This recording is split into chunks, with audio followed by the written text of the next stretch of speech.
We are about to get into the nuts and bolts of the draft season, but first, we're going to give you our final top 24 skill positions with just me and Andrew Mott. My name's Jagger. As I preface, that is Andrew Mott, and this is the Draft Nerds Show. We're going to give you not just rankings, but we're actually going to tier these out so you can see exactly where we are from a value standpoint when you're making these trades before we get into some real sicko mode stuff like talking about team needs. Once we start working in defense and offensive linemen, we're going to work through these first couple of tiers fairly quickly because me and Andrew talked pre-show. We've already talked about the top of this class a lot. We're going to be talking about them more, and we actually have some differences between our consensus once we get into the D, E, and F tiers. So right off the bat, we have Jeremiyah Love in a tier of his own. I feel pretty good about that. He's just the one blue chip elite can't miss talent. And even though I really like Fernando Mendoza, I can't say that he's can't miss, because even when we say they can't miss, we do end up with, I don't know, 6 years of Trevor Lawrence until we got what we got now, and then that one weird season with Caleb Williams. So we'll go ahead and we're going to move right on to the A tier, right on top of that, where we have Fernando Mendoza, Carnell Tate, Makai Lemon, and Jordyn Tyson.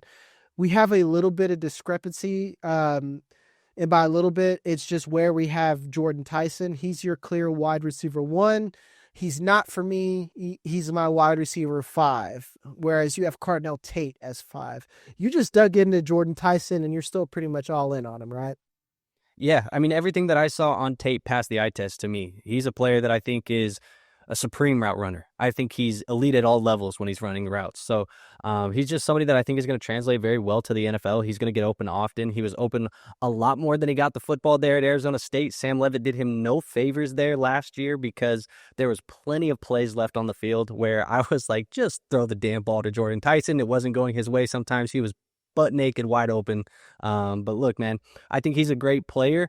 We're going to be getting into Carnell Tate this week. I'm doing my deep dive on him tomorrow. I'm recording that, and you guys will see that later this week. So we're starting to get into these guys right now. Tyson's the one that's passed the eye test. We'll get into the deep dives here this week and see if anything changes. But right now, Tyson's my 101 as of January 26th. Yeah, my deep dive is on Fernando Mendoza this week. I got to see what G Baby's giving you, but Fernando I think Mendoza. it's Jonah Coleman. Yeah, I think it is Jonah Coleman this week for him. I think we just got deep dives, nothing ranky or anything beyond this. I only try to give you guys one ranking video a week, and then something that's a little bit more deep divey. I'm out of adjectives. Sorry guys. I'm coming off illness, so I'm at 80%. This isn't quite a flu game. Activated from IR, huh? Yeah, so it's my first game back from IR. Fernando Mendoza, just to be brief on that, I like him better than Cam Ward. I know if you like tools, you'll like Cam Ward better, but I just like consistency, and I do think that Fernando Mendoza has tools. Carnell Tate, I talked about how safe he is. Makai Lemon, I like him. I feel safe.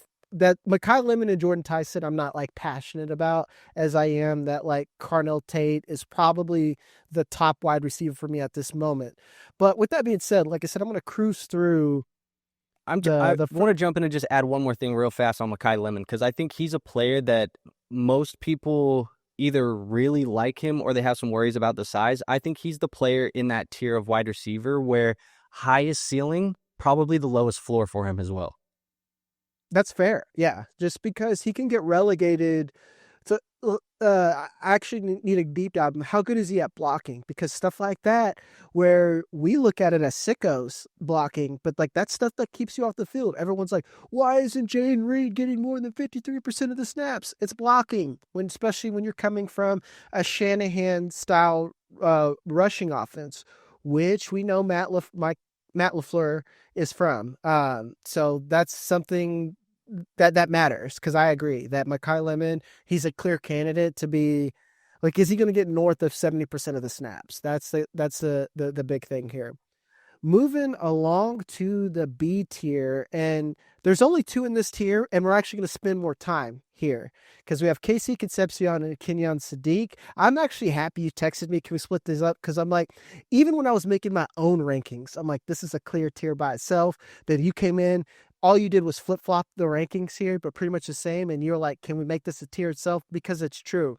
Where I don't know if you feel like this. I could see either one of these guys jumping into the next tier and pushing someone else out, or maybe that tier just grows. Is that how you feel?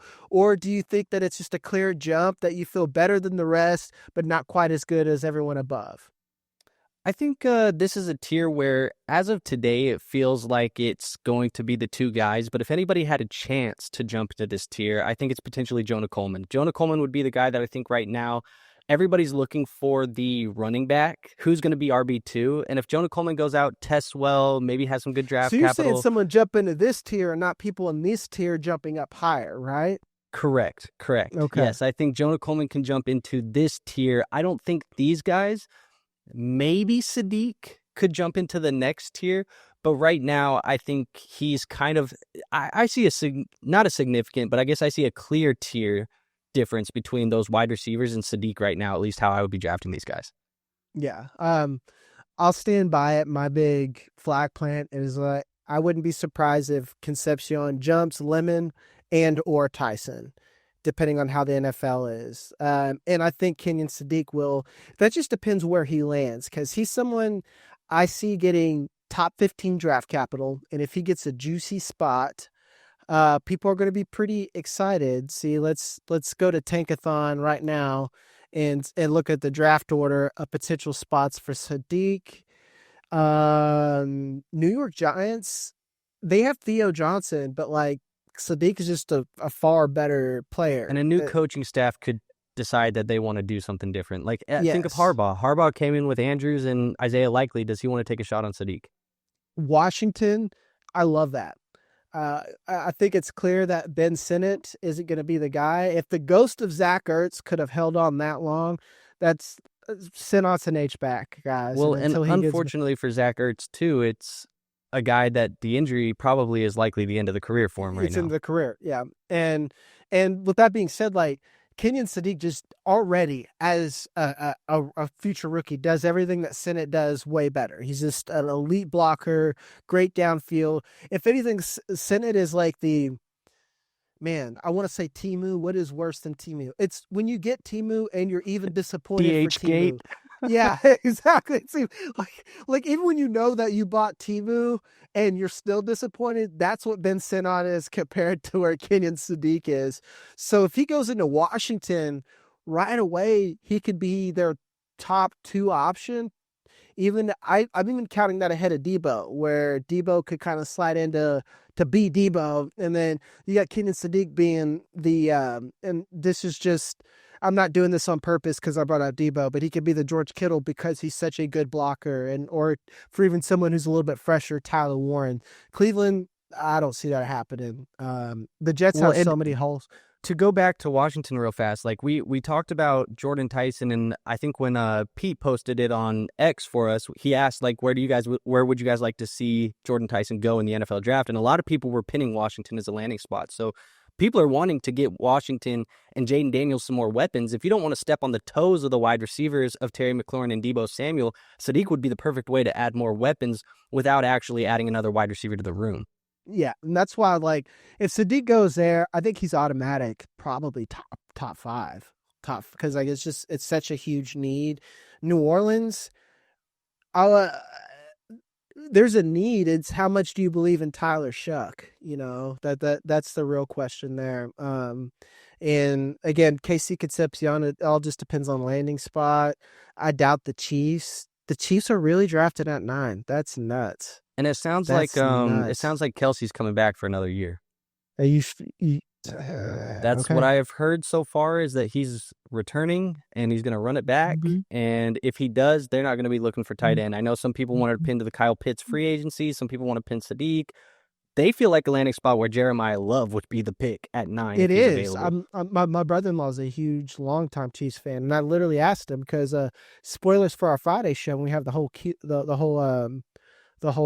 crew together, we're gonna do AFC team needs just to split this up. So we're not talking 32 teams all in one episode. And I was just kind of thinking about what do the Chiefs need, because the Chiefs don't need much on defense. Offense, they need everything but quarterback. If you really think about it, they could use like pass catcher. They need another one. Rashee Rice is a one right now, physically, but mentally he can't stay on the field. He just keeps getting in trouble. And, you can't keep relying on Kelsey, so I could see them looking for a pass catcher. But Jeremiyah Love looks good there. Getting a little bit ahead of ourselves. We'll save it for that next show, which is a good point to cop down to the C tier. And this is what you talked about: Jonah Coleman, Jeremy Bernard, and Ty Simpson. Ty Simpson, I think, stays in here, but I could see Jeremy Bernard and Jonah Coleman jumping into that next tier because there's a lot of smoke. Like, if Jeremy Bernard goes high second round and has a good landing spot with, like, the Steelers, heaven forbid the Chargers get someone else to muddy it up there for Ladd McConkey. Same thing. Cleveland is not a terrible spot for Jeremy Bernard. It is a terrible spot because they don't have a coach or QB, but there's a lot of need for a pass catcher. Yeah, I mean, it could be a decent spot for Bernard. Jonah Coleman, I like what you said about him because he's right now the clear RB2 that is just safe, even though he's not exciting. Yeah, I mean, it kind of feels like I said, it feels like people are searching for the running back too, and the most obvious choice for it in this class without risk, and probably the most likely guy to project decent draft capital is going to be Jonah Coleman. So he's going to be the guy that I think a lot of people end up looking at as like when you jump out of that tier of Concepcion and Sadiq, if teams are running back needy, they're going to be looking right across to Jonah Coleman and say, it could be worse. Maybe I'll just take Jonah Coleman right here and make this the selection. And that's why I say if he gets a good testing scores, or if he gets good testing scores or a good landing spot, he could be a guy that rises. I agree too with Jeremy Bernard. Like, he's a player that I think landing spot is going to be key for him as far as potential rising in rankings, because he's a player that I think all of us, at least I'll speak for myself, but I think most of the crew kind of likes everything we've seen from Jeremy Bernard. We don't think he's a bad player. We think he's a very NFL ready type of wide receiver. And he's a guy too that I think if Jeremy Bernard gets into the right situation, people could start falling in love with him, similar to what Jaden Reed had when he went to Green Bay just a couple of years back. I remember he was a Matt Harmon favorite, and then everybody was like, ooh, that landing spot there in Green Bay, that might be decent. And he started rising up boards later in this the draft process. And yeah, in the top of the second round, again, where some of these guys would be going, like Jeremy Bernard, that's a little high for Jonah Coleman, but maybe they're all need for skill players. The Jets, I actually love that for Jeremy Bernard because I think it's a perfect complement for Garrett Wilson. And I liked what A.D. Mitchell did as well, where you have a very good basketball team. If you have A.D., that's a very good field stretcher. Garrett Wilson, you can move him around all over the formation because you got two guys who can draw coverage. And then Jeremy Bernard, great underneath, solid across the middle of the field, maybe not best downfield, but capable. Tennessee Titans, they need all the help they can get. Vegas needs all the help they can get. The Giants, I don't hate that either for Bernard. Like, I like Wan'Dale Robinson, but what would be even better for Wan'Dale Robinson if he just lived in the slot and didn't have to play outside 100%. whatsoever. And he could command a payday. He's a free agent this offseason. So if New York doesn't want to pay him, and I know some people are already kind of writing like Tyson or Tate or somebody to the Giants in the first, if they decide, hey, we don't want to do that this offseason, we're going to dip into Jeremy Bernard in the second round, I think that's a great replacement for a guy like Wan'Dale. And I think Jeremy can do more than Wan'Dale can as a receiver. Yeah.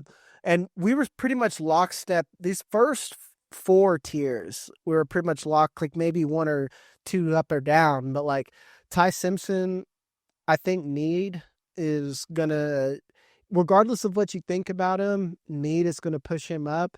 I'm going to listen to what I heard about the injuries, that the kid was falling apart, because it was so drastic. But it was literally a tale of two seasons. I know people say that, where I look at someone like Joey Aguilar, where you're like, man, he's playing pretty good. And it felt like he was overplaying a little bit, where like this kid was just on a God run. And it was just the horse meme where it slowly got worse. But for Ty Simpson, it was like, who is this kid? I didn't even recognize the quarterback, and injury is something that can do that. So him kind of filling out this tier, you're making the Jackson Dart bet, man, because the entire top of the draft needs a QB. Vegas, Jets, Arizona, maybe. They don't have a head coach right now. Do they like Kyler? No one likes Kyler but us two, it feels like. And I don't love Kyler. That's the truth, dude. Yeah. That's the truth. Cleveland needs a QB. New Orleans, relative. Cincinnati, Kansas City, fine. Miami needs a QB. The Rams need a QB for the future. We don't if Stafford could go away today, granted that pick's going to Atlanta or is that from Atlanta? It's from Atlanta. That's from Atlanta, I think so. Yeah, it's from Atlanta. But look, Ty Simpson to me, you said the Jackson Dart bet. I agree. I think Dart was a more talented player than Ty Simpson. I agree. And but I think when you look at situational NFL draft type of movement, I think it's the same type of thing where Ty Simpson's a player where in a weaker draft class, an NFL team could, like traits, feel like they can get him in the right quarterback room with the right veterans around him and the right coaching and then kind of mold him. And is that good enough to where a team decides we do want to dip in to the back of the first round and get that fifth year option? Because that's a strategy in itself for NFL teams. They like to go get that fifth year option because it gives them some flexibility down the road.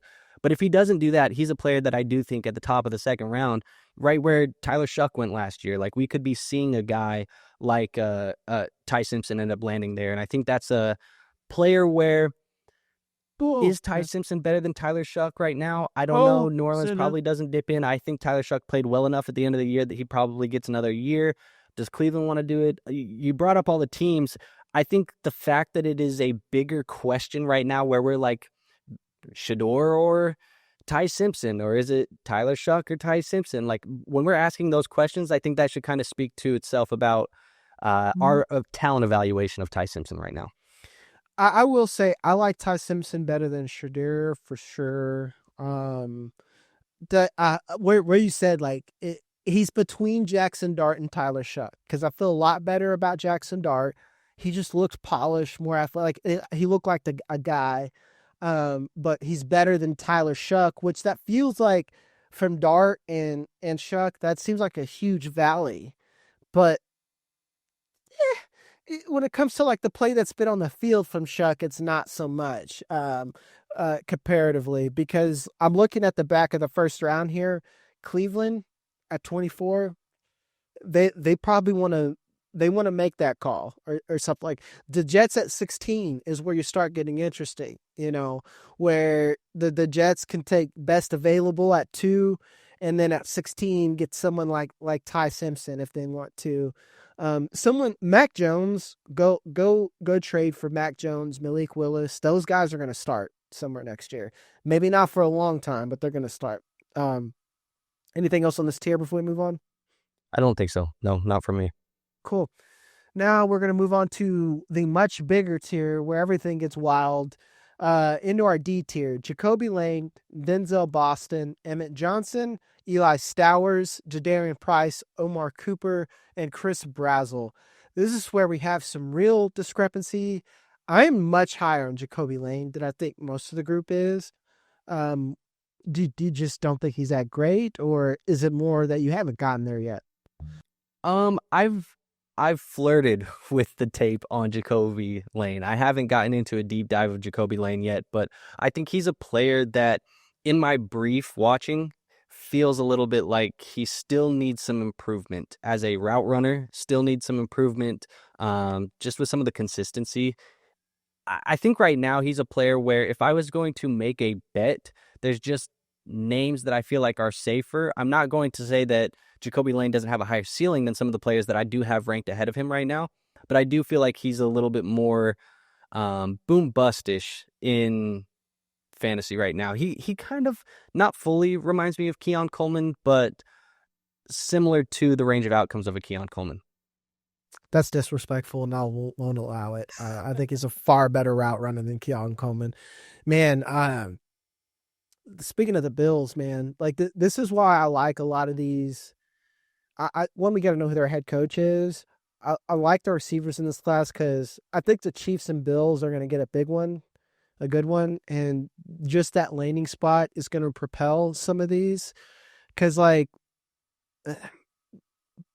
let's put it here. I'm low on Denzel Boston compared to everyone else. I'm very low because that's again when we got our ranking side by side. This is where it gets weird. Like I got Denzel at 16, you have him at 12. I don't think he's a first. There's buzz that he could be a first round NFL wide receiver. He could, but in the same chance that it's funny you mentioned that, like the same chance that Keon Coleman could have been one, the same chance that Quentin Johnston. It's like, yeah, there's a lot to like about Denzel Boston that teams are going to draft him, but these aren't normally things that translate to NFL production, and teams fool themselves into saying that they have time to develop this guy or it's going to happen overnight. And that's how I feel about Denzel Boston. And are you firm Denzel Boston ahead of Jacoby Lane, or is that right now? Oh, that's right now. I would say everything right now is still fluid for me. I mean, nothing is firm, cemented in Mm-hmm. stone. The only thing that I would say right now feels semi-cemented is Jeremiyah Love 101 and probably Mendoza 102. But after that, like it's Oh, all still fluid those for me, are especially as we get down to here. You talked about it, like it starts to open up for our rankings. album. It's going to open up for everybody's This rankings right is now. Like I super. think this is where we need Okay, to you've been gather been. way more information than we have at the moment. The tape's going to say one thing, the testing will say another thing, the landing spots, the NFL opportunity, those are going to say another thing as well. This is where you start adding all of the pieces to the equation. Yeah, I'm gonna feel. I feel really good about the pass catchers from the first half of the season. Now I got like second half and playoff tape to look through that'll make adjustments because like Eli Stowers, I think that we're collectively too low on. I have him at 12. You have him at 16. I think the Chiefs are a team. Well, now if you're saying that Travis Kelce's going to come back, that makes things a little bit different for the Chiefs. But do they have a second round pick? They might. No, they're still. That's a team where I could see them getting someone like Stowers because he's just a good move tight end. They don't rely on the tight end to block a whole lot, and they have Noah Gray there as well to do a lot of that stuff when they need it. So Houston's another one where I don't think another pass catcher is going to fix Houston. I think really offensive line and offensive coordinator is what's going to fix Houston. you know, that's that's the Dude, big if one there. they should spend every pick that they have right now on offensive linemen and just it doesn't matter. You know, everybody, the jobs are open. If you were the first round pick for us or the seventh round pick for us, it doesn't matter. You're competing. We need 5 offensive linemen here who can do their damn job. Yeah, like Ariante Ursary is the only one that you're keeping just because he's young.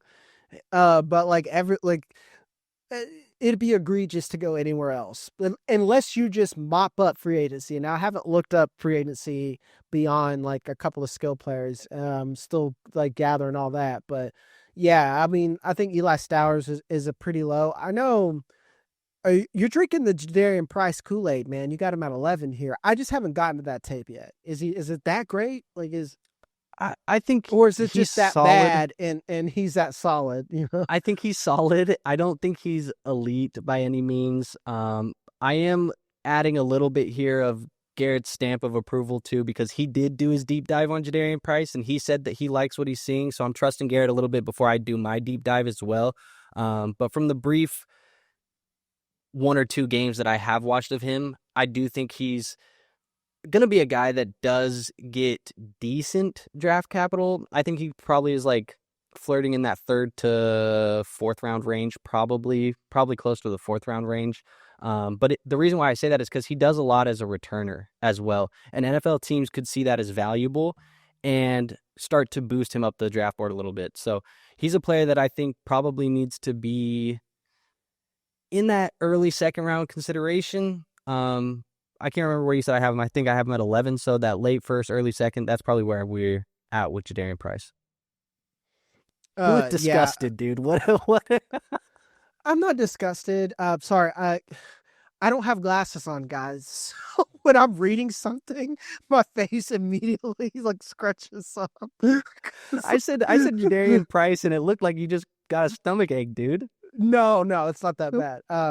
It's not that bad. Again, guys, like I was joking with Andrew pre-show, like I need to get the glare-proof glasses because I just look like an anime villain. It's just all glare here, and you can't see anything with my glasses. So I take them off, and I normally have time to adjust where it's not egregious, but today it's pretty egregious. So like my food is about to arrive, and I got that DoorDash update, and I was like really looking at it. Here's with that being said, my pushback is I am worried we're pushing up running backs for the sake of pushing up running backs. That is very valid. And I think it's going to happen a little bit this year. Yeah, where it's just like, man, you guys have got me in on Omar Cooper, man. He's one where I watched that Mendoza tape, and this normally when I'm watching a quarterback or I'm watching a different guy and someone else on that team is popping out on me, that guy's normally a stud.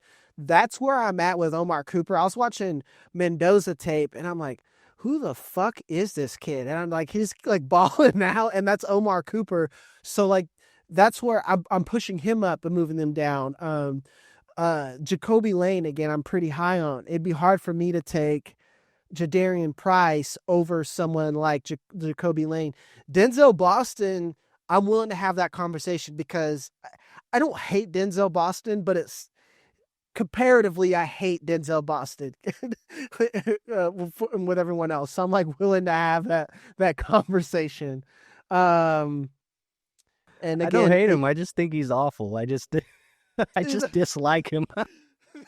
That's how I end up saying, like, I was like, I don't hate Denzel Boston, and then I name like everything I just dislike about it. Like prospects I hated Quentin Johnston as a prospect. I'm like, what am I looking at? I don't get it at all. I'm not there with Denzel Boston. I'm just significantly lower. I hated Keon Coleman. Hated him. Where he was like one of my lowest ranked out of my score. People were like, he's a first round pick. I'm like, he's a 70 on mine, which means that, third round, and if he happens to blossom, then cool. That's a big little tier there. We'll move down. Do you have anything else? Actually, no, I want to talk about Chris Brazzell a little bit. I'm still pretty high on him. I was going to ask you too, before we got on out of that tier, was like, it's a large tier right now. You think this gets sliced in half and we end up seeing the cream rise to the top and the other guys kind of start falling out? Yes. I think half these guys lower. I actually think this will end up being a smaller tier. Does that make sense? I think we have maybe one or two jump up to C tier, and then we have half these guys drop to E tier, and then we have like a nice solid block that's going to round out the end of first round, top of the second round. That's normally what happens at every draft as well. Like Emmett Johnson, you got me pretty sold on, dude. Like I think Emmett Johnson is pretty comfortable within this tier. Draft capital could raise him, but we just need to see it. I actually love him as a Chief. If they don't get Jeremiyah Love, that's like, it sounds amazing. That would be awesome. Yeah. Have you got into the tape of Johnson? Yeah, dude. Yeah. That's like literally, I was like, I want the Chiefs to get another offensive lineman at the top I want them to get another offensive lineman at the top and then settle for Emmett Johnson in the third round or something like that. Like do what you need to do to get Emmett Johnson. I think that's a good idea. And I'm glad that you are seeing what I'm seeing, because when Garrett was like, yeah, I'm unimpressed with Emmett Johnson, I was like, how am I seeing something so different? I'm glad that you are seeing something too, where I'm like, the kid has traits that I think can translate to the next level. Third down, I think baby. He can be, yeah. I mean, fantasy relevant type of guy. I think a guy that can come in and add juice to an offense. But yeah, he's a player that I think he's going to be another guy. Range of outcomes on him is crazy. Does the NFL view him as a day 3 guy, and like late day 3, or do they view him as like a 4th round guy? Like, is that a guy that could end up moving up or down based off of that? That would be I think he's a guy who has a crazy range of outcomes. Chris Brazzell, someone I think we talked about range of outcomes. A lot of Troy Franklin vibes, and for me, Troy Franklin was my wide receiver 4 or 5 that class. That's not bad. I was in on Franklin too. Yeah, I was like saying, it's like people's like, about to be a Troy Franklin. I was like, I don't think that's bad at all. I think the NFL kind of biffed Troy Franklin, And I think Troy Flacco's a little bit of a shit ass now that I've learned. Oh, you think like so? yeah, like some of his interviews now, I don't think he interviewed very well, and that like kind of hurt him along with being like skinny. But Fair. like Yeah, Chris, I remember my time. I spent some time with BDGE during that draft cycle, and I remember we had all flag planted one guy, Nick Ercolano flag planted AD Mitchell. I flag planted Troy, and Adam ended up flag planting Keon Coleman. And we debated all summer about who was right and who was wrong. We might have all been wrong. Or maybe we were all, I don't know. Like, we you were might the have all been most wrong. right so far, or the least wrong. You're the least But wrong so I far. also looked like I was the most wrong after year one, I think. Yeah, yeah, Yeah. yeah. And AD Mitchell, I still got hope for him. Like that Colts, that was just sometimes you get in a bad marriage. And that was a bad marriage, man. That was a bad Yeah. marriage. 100%. So I hope to see something there. Really, this is a fun tier because this is where the big risers and fallers are going to come from. You know, where like we might not even be talking about Jadarian Price or Emmett Johnson, you know, because again, I felt really good about Damian. I keep bringing him up. I felt really good about Damian Martinez. And where's he at? He's at home. He's where I'm at. You know, that's it. Kind of sucks. That's the way she goes sometimes. We have And a he's a smaller. lot better running back than you are. Exactly. Uh, now we move down to the E tier, and this is a small one.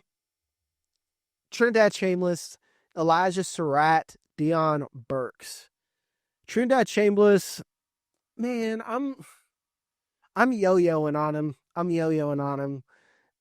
He got so much better. The fact that he wants to go back to school so bad that he wants to sue for it. What type of eval did he get from the NFL? That's what I think that's what's telling me more than anything, right? Yeah, I mean, absolutely. It's one of those things where it's like if you had in a class that we are perceiving as very weak at quarterback, like if you had any type of second round buzz, third round buzz, your QB3 coming off the board, like if anybody was like, yeah, we'll take a shot on Trinidad, I feel like you would come out in this year's class. But if you're starting to call teams or teams are calling you or whatever's happening at the moment and people are like, yeah, we might take a shot on you on day 3. Hell yeah, I want to go back to school and play at Ole Miss. I don't want to play day 3 at the NFL. Yeah.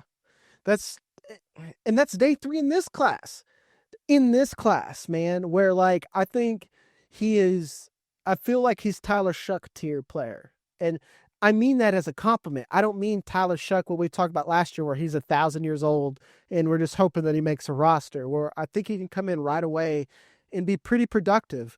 At first, I thought, like, this is why I say a yo-yo. We came on a show where we gave like 3 underrated prospects apiece. He was mine. And I looked at 2 games and I'm like, I don't like it. But then I look at the second half of the season and all the things I hated were kind of fixed. I was like, man, he's pushing the ball downfield, doing all the things that you kind of want as a QB.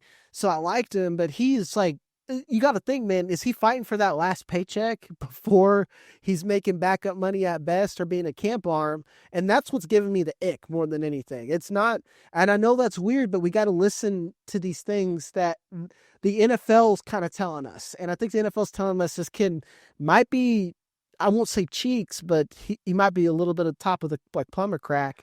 A little Just bit.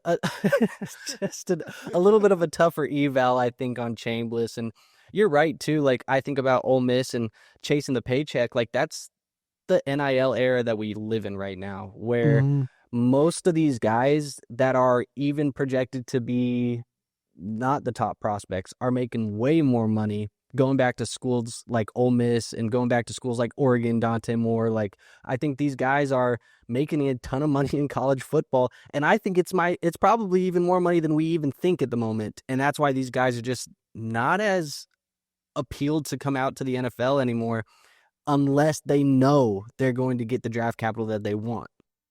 Yeah, exactly. Like, and I think some of them are going to get in trouble. Like, I'm wondering when we're gonna keep yo-yoing. Where I think now people are like, well, the world is my oyster. I'll just transfer until I get that first round capital. It's like, nobody. I don't think you downgrading all the way down to Houston is going to do it. Like a shout out to Makai Hughes. I'm like, like I just don't think I want you anymore, dude. Yeah. That's Let me ask you this question, because I've kind of had this as like a side conversation before with some of my friends, but do you feel like there's going to be a day and age here in the next 5 years potentially where college football feels the need to introduce a salary cap?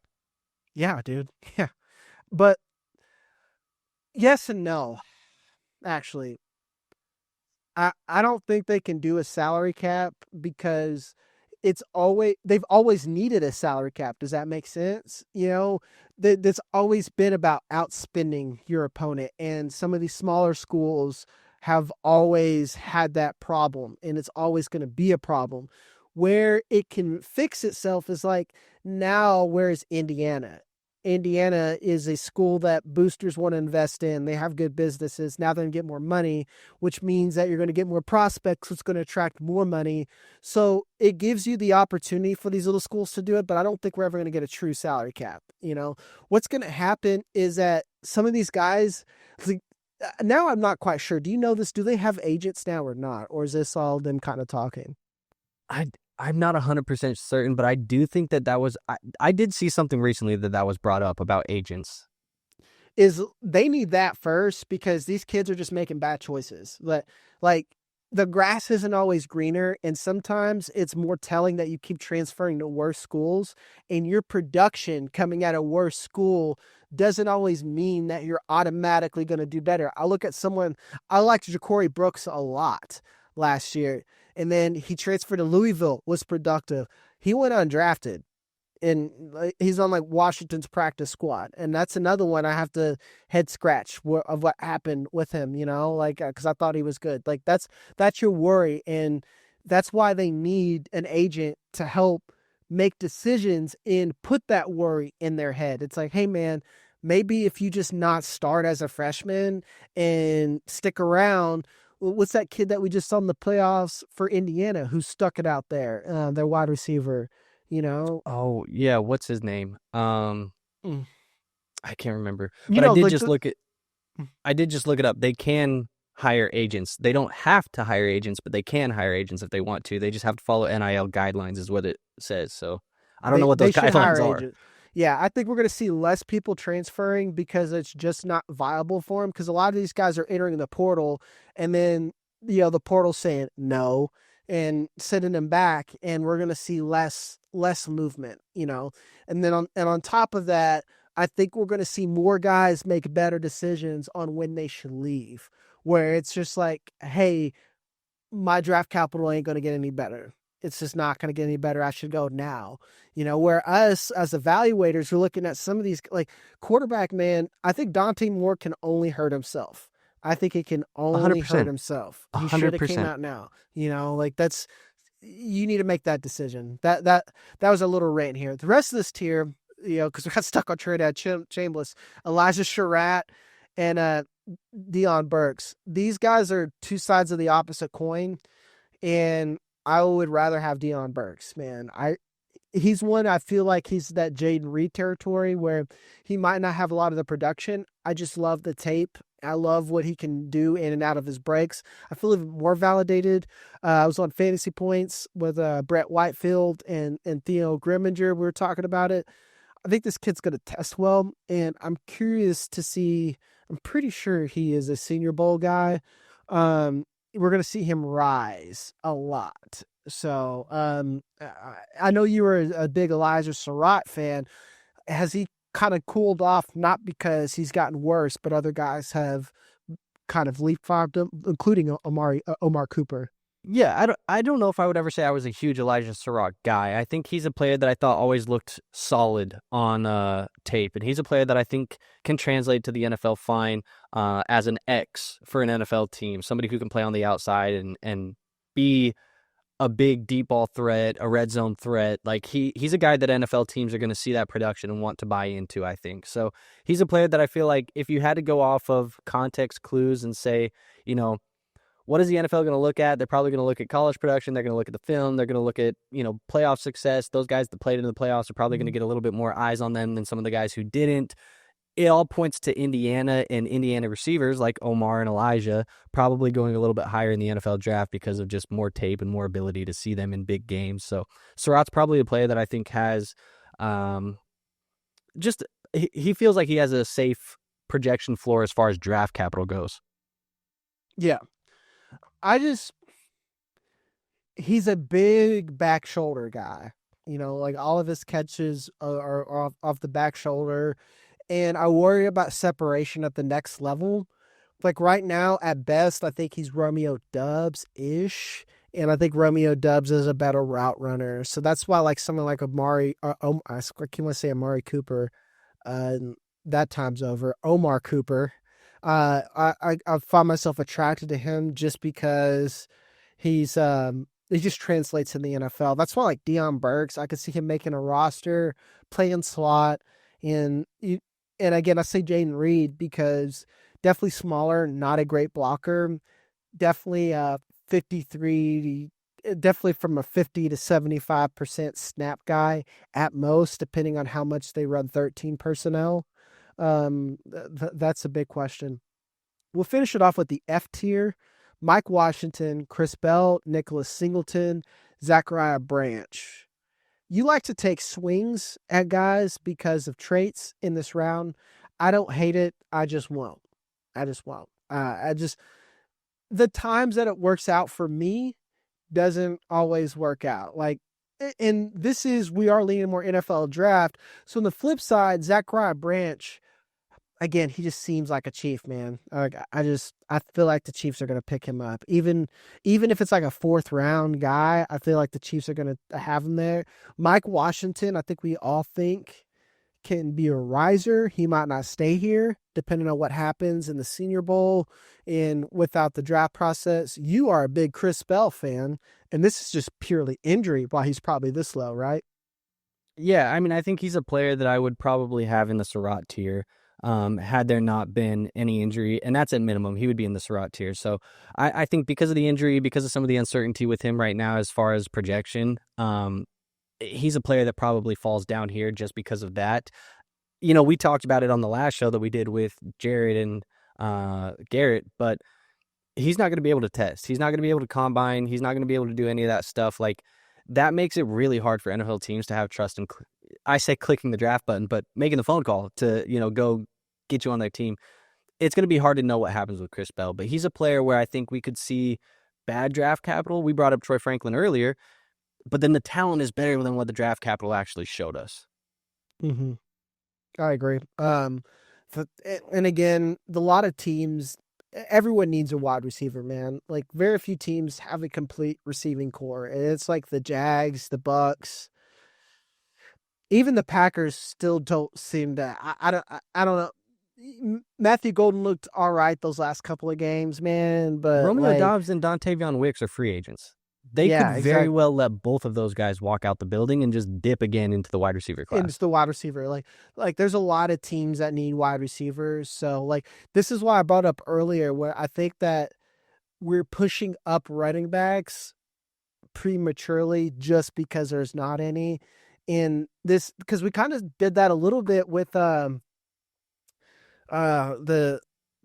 Jonathan Brooks, Trey Benson, Blake Corum. Benson class. Yeah, we pushed a lot of guys. Right? Yeah, 2023. Like, Marshawn Lloyd technically was good in theory to push up, even though he just that guy can't get on the field. I don't know. It's bizarre how he can't stay healthy. He sneezes and tears a hamstring. Yeah, but we kind of did that with that class too, where we're like, hey, this guy could go up, this guy could go up. And again, to go for the dynasty angle, where in fantasy we're like, well, running backs, they have the easiest shot to be on the field. It's like, yeah, but you also could just have a guy who's just fucking there, and not doing anything at all. So I would just rather have these receivers, because I actually do think more than ever in a passing league, these wide receivers are working themselves in on the field more than running backs are. That's fair. I think from a fantasy perspective too, it's kind of crazy that we are still talking about 2nd round players, because I'll be honest, this feels like we're talking about 3rd and 4th round picks in a normal draft class. We are. And when I get to that range, that 3rd, 4th round pick range, I'm usually looking at which of these running backs can I add onto my roster because I'm looking for easy pathways? You just mentioned it. But also, which of these tight ends can I add? And I would not be surprised to see guys like Michael Trigg and guys like Max Clare and a couple of these tight ends end up moving up because they get day 2 draft capital and they end up in a right situation. I mean, we saw that happen with guys like Terrence Ferguson last year, right? Like he went out, had a good RAS score, had a good combine, had good draft capital, and then he gets pushed up draft boards. So like this could be the sweet spot right here where we're starting to look at way more tight ends than we have in today's rankings. That's an actually great point, because I'm actually going to go ahead and say that, like, I already had Michael Trigg at 22. You had him just outside at 25. Like, he's going to push someone down. Like, I don't believe in Singleton. I think most people like Katron Allen better. I don't really believe in him either. I can see that going in. Chris Bell, we believe in him, but again, that's just the injury thing. So, like, just by nature, Michael Trigg could probably be up ahead of him. And then again, Justin Jolly is one that's going to be a big riser as well. So I definitely think that the tight end is just going to be another baller class. But that'll do it, folks. We gave you those are the first 2 rounds. We're going to shift away from being so dynasty centric, and we're going to be kind of pure NFL draft here pretty soon. But this is just our starting point to ease ourselves in the draft season as well as you are. Make sure to hit the like and subscribe button. You want to go over to Dynasty Nerds and join the Nerd Herd, to where you can have access to our film room so you can look at the same tape that we're looking to evaluate. It is the most valuable thing that you can have for yourself for this off season, as well as have access to rankings and all kinds of cool articles and such. My name's Jagger May. That's Andrew Mott. Love you guys, and we'll see you next time.